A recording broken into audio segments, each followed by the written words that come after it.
Ama zamanında da bir yemin ettiydim Müpgezer. Seni sonsuza kadar seveceğim hicran diye.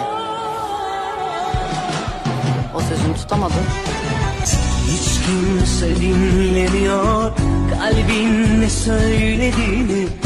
Kimse gerçeği duymuyor. Hayat yokuşlarında, yalan savaşlarıyla kimse gerçeğini görmüyor. Yıllar sonra anıların üzülerek hatırlanacak. Pişmanlık ne kaderini ne de peşini bırakmayacak. Aşkın kor soğuk sularına kapılmayacak. O an bir daha Sezer, Allah belanı versin. Eyvallah Hicran. Çalacak bir Senin de Allah belanı versin. yok.